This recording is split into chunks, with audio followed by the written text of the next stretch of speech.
আমি এই ভিডিওটা দেখাচ্ছি জুনিয়র হোমিও বন্ধুদের মনোবল বাড়ানোর জন্য এবং সাধারণ মানুষ যারা অনেকে হোমিওপ্যাথি সম্বন্ধে স্বচ্ছ ধারণা নেই, ভাবে যে সব ক্রিটিক্যাল কেস, হার্টের রোগী, এই সমস্ত হোমিওপ্যাথিতে মোটেই ভরসা রাখা যায় না, তাদের দেখানোর জন্যে।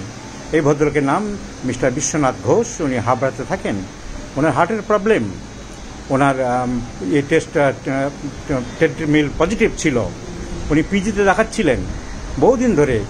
ওদের যে কোর্স থাকে, দিনে 3 বার 4 বার 5 বার ওষুধ উনি খেয়ে যাচ্ছিলেন এবং হাসপাতালে ডাক্তারবাবুরা বলেছিলেন লাইফ লং তোমার টিল ডেথ ওষুধ খেয়ে যেতে হবে। তো সারা জীবনে আর ওষুধের অনেক খরচ। উনি সাধারণ মধ্যবিত্ত মানুষ, সাধারণ চাকরি করেন, পেরে উঠছিলেন না। তো আমার খবর শুনে এসে আলোচনা করলেন, ডাক্তারবাবু অ্যালোপ্যাথি বন্ধ করে কি হোমিওপ্যাথি ভরসা করা যায়? আমাকে তো সবাই বারণ করছে যে তুমি এসব বাদ দিয়ে হোমিওপ্যাথি করতে পারো না, খারাপ হবে। আমি অভয় দিয়েছিলাম, ভরসা দিয়েছিলাম। তো এখন উনি তো অনেক ভালো, হোমিওপ্যাথির প্রতি ওনার আস্থাও বেড়েছে, অ্যালোপ্যাথি ওষুধ একটা র্যান্ডম খেতেও হচ্ছে না। তো বিশ্বনাথবাবু, আপনার কেসটা আমি ডাক্তারদের দেখাতে চাইছি। আপনি তো প্রথম দিন এসেই খুব ভয় পেয়েছিলেন, বলেছিলেন যে আমি ওষুধ বন্ধ করতে পারবো কিনা।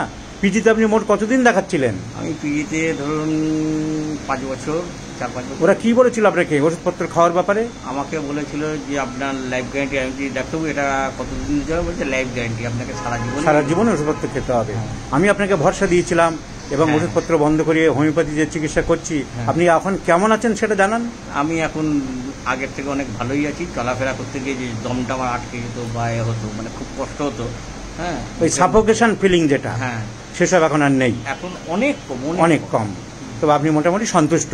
হ্যাঁ, আমি সেই জন্য আবার আমাকে অনেকে বারণও করেছিল। সেটা আমি বলেছি, হ্যাঁ, যে এই অবস্থায় তোর যাওয়াটা ঠিক হচ্ছে না, তুই বড় রিস্ক নিয়ে নিচ্ছিস একটা। তা আমি ওদের চ্যালেঞ্জ করেছিলাম যে দেখি না, রিস্ক নিয়ে, এনার নাম শুনেছি তো আমি, রবীন বর্মনের নাম, ডাক্তারবাবুর কাছে যাই, গিয়ে দেখি আগে কি হয়। আপনি আজকে খুব খুশি?